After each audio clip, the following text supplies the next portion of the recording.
1. This happened at the end of the 90s. In my country, in order for a school to go to a field trip, they have to ask permission from the local education committee. They also have to prove that the trip provides an educational purpose. The hero of this story was my literature teacher, Chloe. The year before me, she was teaching Antigone, the ancient classic of Sophocles. Because she always tried to provide the best education for her students, she found out that the theater troupe would stage the play for a limited time in the capital.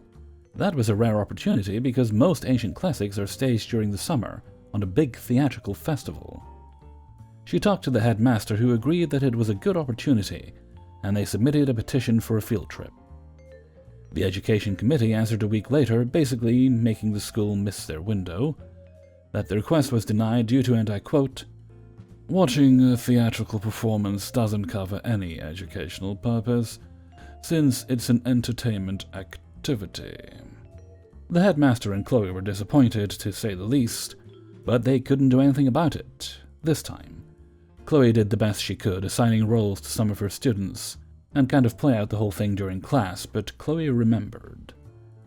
The next year it was my class's turn, taking on the classics with Chloe. Now, our first year in high school, the equivalent of sophomore in the US, a major overhaul had happened to all of our subjects, removing some, adding others, and changing some. In literature, the change was made from Antigone to Oedipus Rex, and Oedipus at Colono. The oft-forgotten sequel. What? Did you think Hollywood invented the unnecessary sequels? And guess what? A troupe in the capital is staging Oedipus Rex. Cue malicious compliance.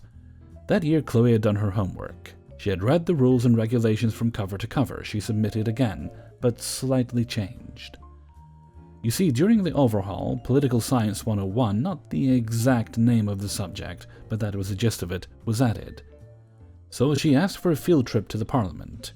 When the committee asked what was the educational purpose of such a visit, she said it would give the students an idea on how democracy worked. They begrudgingly accepted, but as always, asked for receipts. Important for later.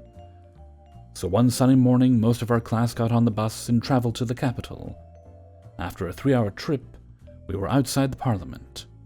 Chloe asked to take some photos of the whole group outside the building. We went in, signed the log. Chloe got a copy of the log, had a 10-minute tour, went to the gallery and took some photos. Back then wasn't a problem. All in all, we spent about 40 minutes in the building and then left. Outside, we were given a free pass until 5 p.m. It was around noon, to do whatever we wanted. We were to gather at 5 and go to the theater. After the play, on our way, Chloe asked any of us who took photos to print them as soon as possible and bring her copies. The aftermath. Kids being kids, we had talked to friends from other schools about going as a class to see the play. That reached the committee, which in turn fined our school for using a field trip for entertainment purposes. The headmaster and Chloe challenged it. A hearing was scheduled, and some of the students, including me, are called as witnesses. We are grilled by the committee, answered truthfully, instructed to tell the truth, not to try to cover anyone, and then the chair of the committee calls Chloe in and lays down the law, saying that she tried to game the system by using an excuse to go to the theater. Chloe produces photos and the copy of the log. When someone tried to contest the claim based on time, Chloe asked one simple question. "Can you point to me exactly in the rules and regulations where it says we have to spend a certain amount of time on a certain activity to be considered educational?" She was met with blank stares. Not having a proper answer, the fine was rescinded and the school was reimbursed for the trip. After that, other schools in the area started using the same plan for field trips. One final note, as I found out later, except for the prejudice that theater and art museums are entertainment, there was another reason for the committee to reduce the field trips. The ministry provided a hefty budget to the local communities for field trips. At the end of the school season, whatever was left of the budget was redistributed to the members of the committee as a bonus. A lot of education committees kept the field trips to a bare minimum, with one having not approved a field trip for 4 years. 2. Some backstory needed. I was hired onto A to Z. You know the company, they have a Prime website. Work from home in the fall of 2015. and our whole purpose was to handle the massive influx of calls stemming from Black Friday and Cyber Monday, etc., etc.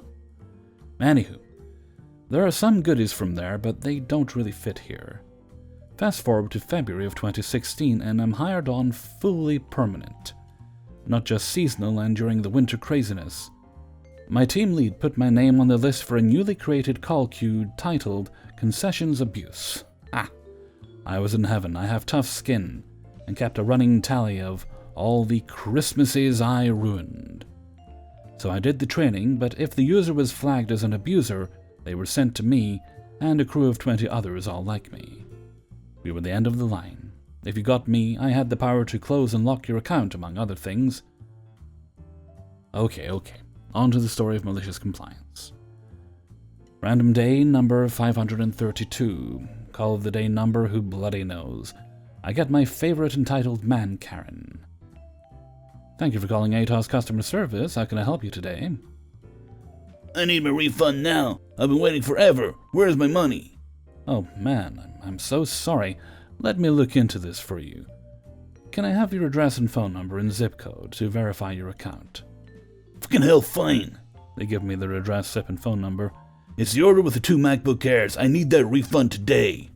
Okay, no problem, sir. I will look into it. Mind if I put you on hold? No, you won't I cut him off and put him on hold. Now, I dig into this account, and it's just full of refunds and concessions like 3 months of shipping, etc. Just all bad. I found the order that's less than 4 weeks old, and he started the return and so on and so forth, printed the return label, and sent them back. But the refund should have been automatic and in his account by now, $11,000. So I dig deeper and track the package back to our receiving and return center. And boom, found a note. I click back over to the customer. It seems we have received the laptops, and there's been some issue as to the See, now give me my refund. Now I demand to speak to a supervisor. The magic words. I am the supervisor, and your account has been flagged for abuse.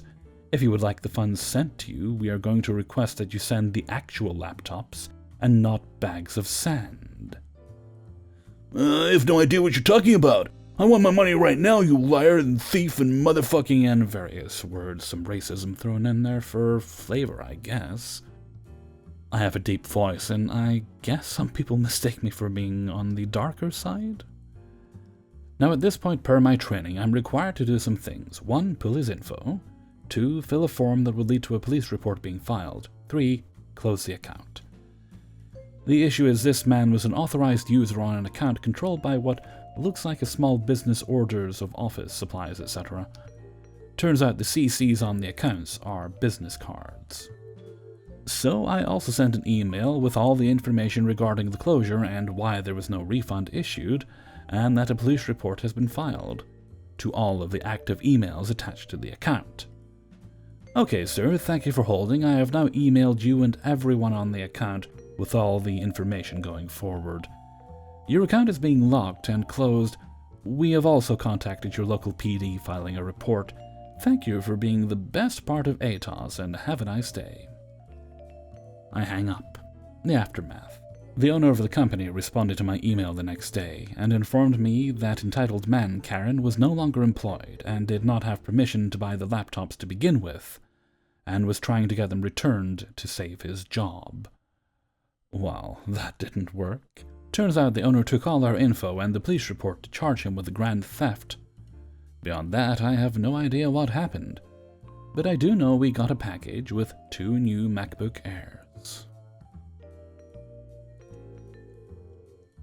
3. So a bit of background to set the stage here. I work as a network administrator at a food processing plant. I cover a lot of bases in the IT field with the company to ensure our infrastructure is maintained, for all to do their jobs well in. My previous posts have covered quite the degree of shenanigans that I had to put up with. And while this one is a bit tamer than my other posts, make no mistake that it's still snowballed into some sweet revenge. Today's story is going to involve yours truly, some training, and labels. So let me just say that this was years in the making due to how many avenues we've had to cover to avoid getting to this point. which I'll cover here shortly. So to break it down, in the production area there are machines we utilize that weigh the product and print out labels appropriate to said product. Drumsticks have their own product code, tenders, thighs, etc. From time to time, we get a garden variety of issues called on to check out. Some that are a legit concern we need to check out, such as software and hardware concerns. Then there are the ones that don't take a rocket scientist to figure out. The most notorious being that labels are misfed by a country mile. There are other ones such as the USB cable that connects to the rear of the label printer being unplugged. Power-related issues because they honestly want to believe IT doubles as electricians. Issues that relate to SKUs themselves, those get handled by QA. Over the last couple of years, we've tried to inform management that there are do's and don'ts that IT can support, but unfortunately, most fall victim to the I don't remember curse. Last week was ultimately the straw that broke the camel's back for me.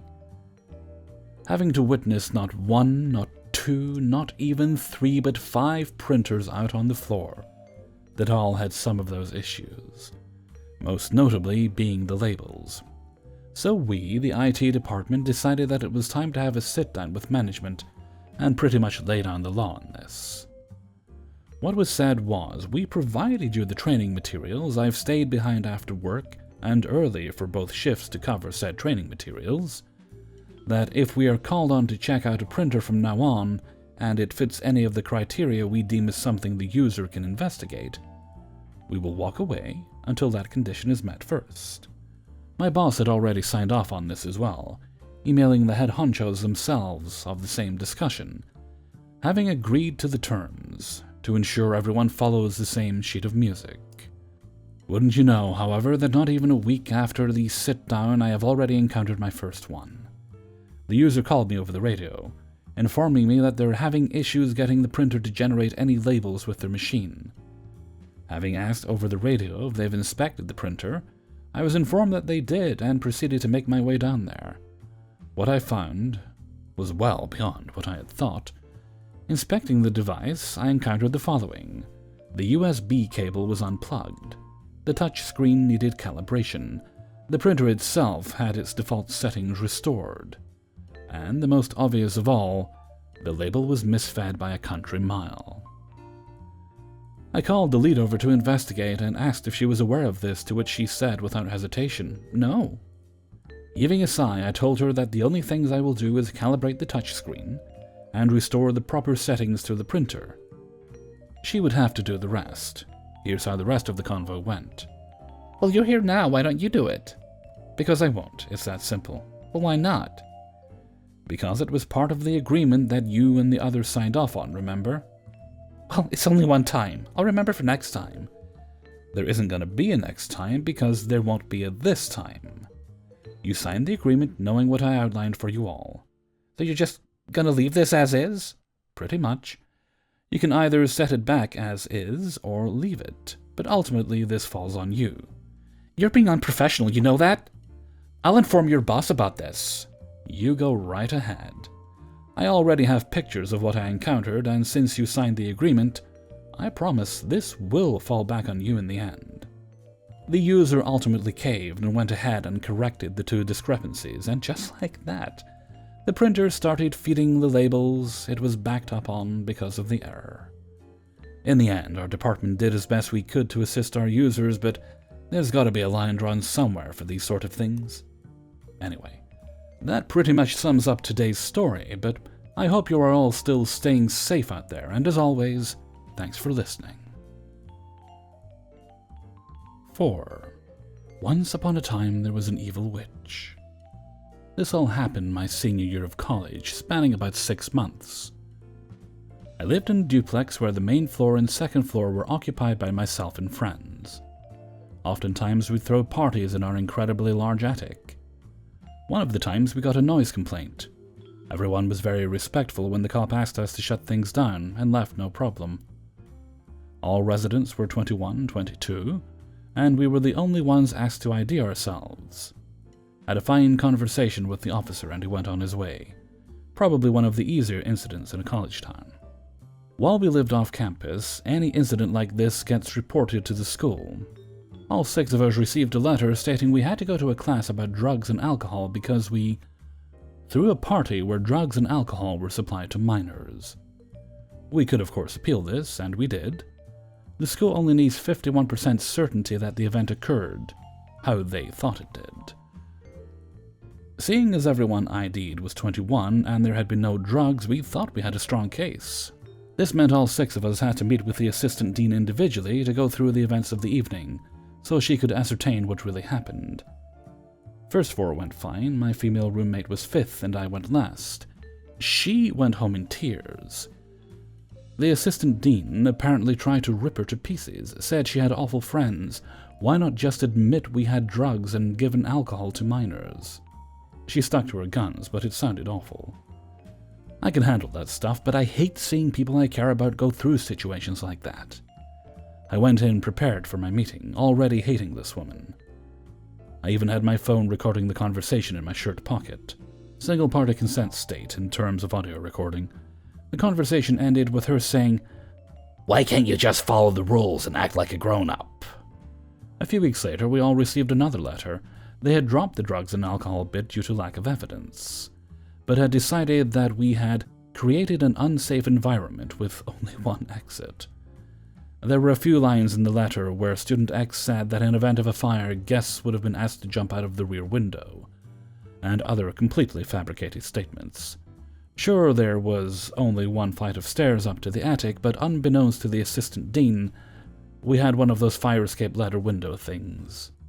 We appealed yet again, but the second time around, you meet with a board of peers, teachers, students, assistant dean, and the police officer that had responded to the complaint. Being a law nerd, I volunteered to go on behalf of my friends. That being said, we were allowed 1 person as counsel that couldn't say anything to the board, but could write things down to pass on to me. Cue malicious compliance and following the rules just like the ass dean had asked. I showed up early, as did the officer. He was totally chill and was getting paid overtime to show up to a meeting to do nothing instead of the usual route.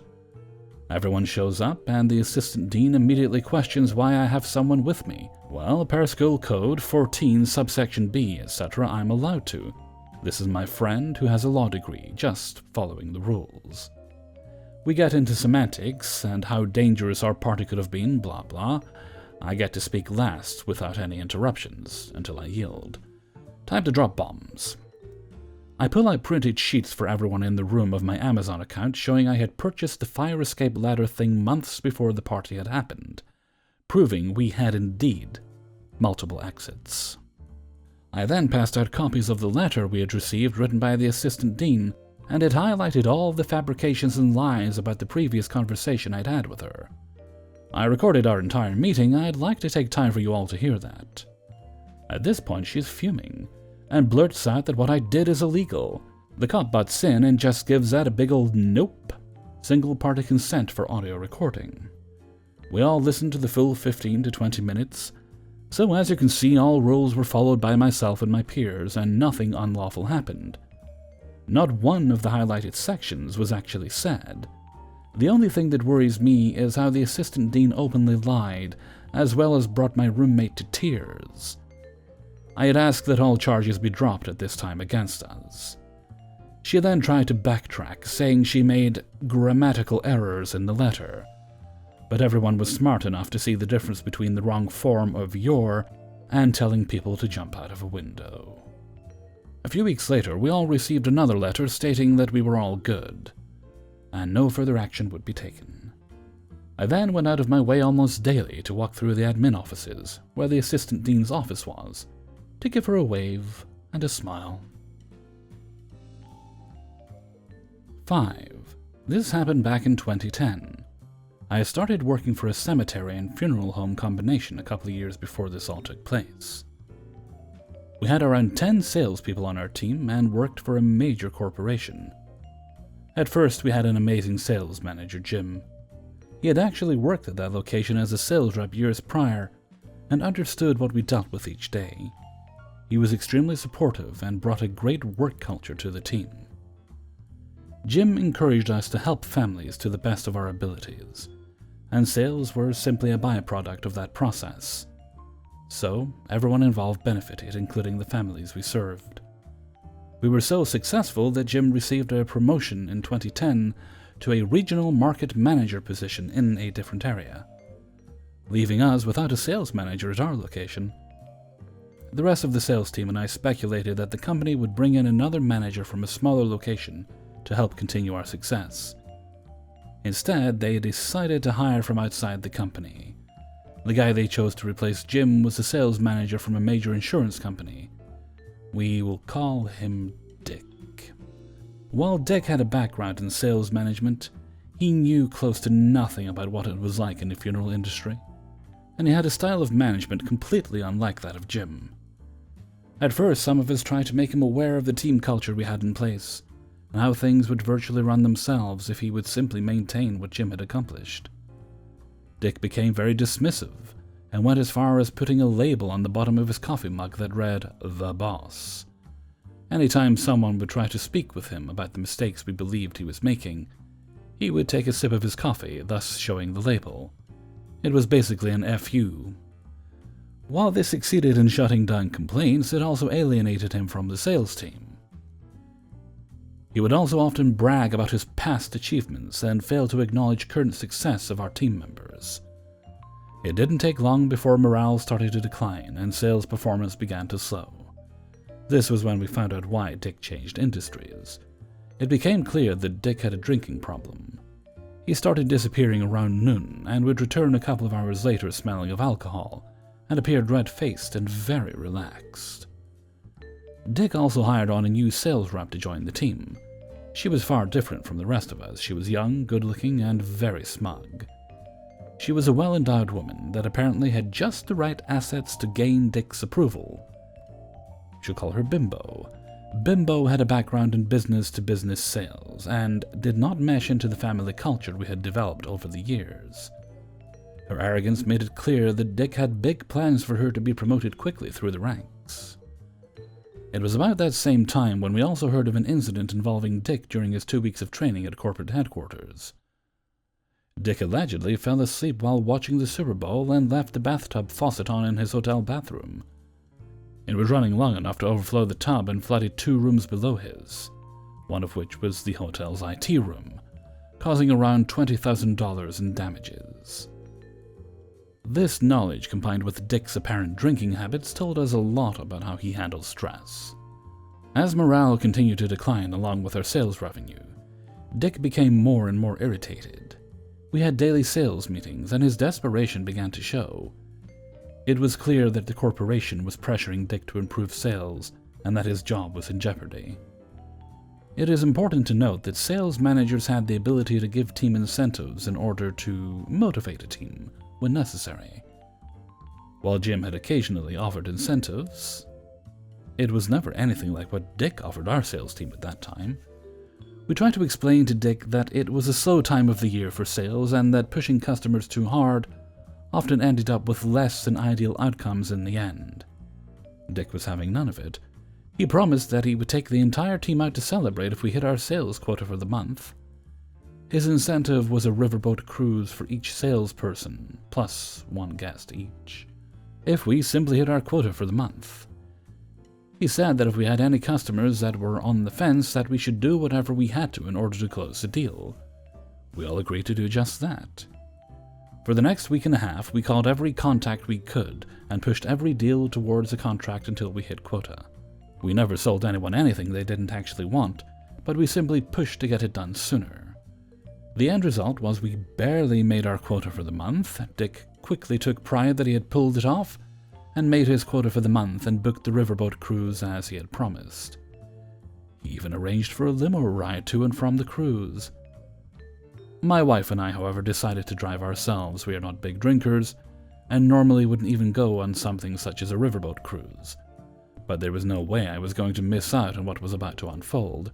You see, what I had also heard that the regional market manager for our area, the person that hired Dick, was also going to be present on the cruise.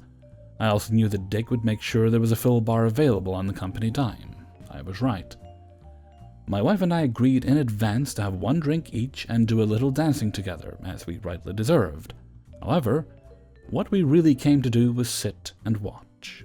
As expected, Dick showed his true colors by drinking up a storm and running up a huge bill for the company. Better yet was that Bimbo and her date celebrated to an extreme. At one point, she and her date were dry humping on the dance floor, as we and the regional market manager looked on. She had hopped up, straddling him with her dress up around her hips and panties in full view. We all watched on, some of us in shock, some in amusement. At the end of the cruise, my wife and I walked back to our bar. Bimbo and her date were passed out half naked and sprawled on a park bench on the dock. Dick was trying to round everyone up to the limo. The following Monday brought the new month and our sales tanked. We had burned through every lead we had the month prior, and were left sitting at our desk with no leads. During each sales meeting that followed, Dick became more and more desperate until he finally flipped out in the middle of a meeting. This alarmed one staff member, not me. Dick was called into an HR meeting that resulted in his termination. Bimbo disappeared around the same time. Things at that location continued to take on a more corporate vibe, so I left that job a few years after that. About 5 years later, I saw Dick living out of his car with 2 small dogs at the local bus station. We locked eyes for a moment, and I just smiled. I really do wish him the best, but I also hope he learns something about humility. Hey everybody, Hellfreezer here, and thank you very much for listening to Revenge is Ice Cream, episode 70. And thank you very much to everybody who allowed me to use their stories in this video. I'd also like to give a shout out to the author of story number 4. That was a story about the party and the very poopy assistant dean. The author of that story is Golden Cocktails, or GLDN Cocktails on Reddit. Thank you very much, Golden Cocktails, for allowing me to use your story. Okay, I'm feeling a little iffy today. I hope I'm not starting to feel really sick again, but we'll see. So I'm going to wrap things up here for now. So until next time, thank you very much for listening, and take very good care of yourselves.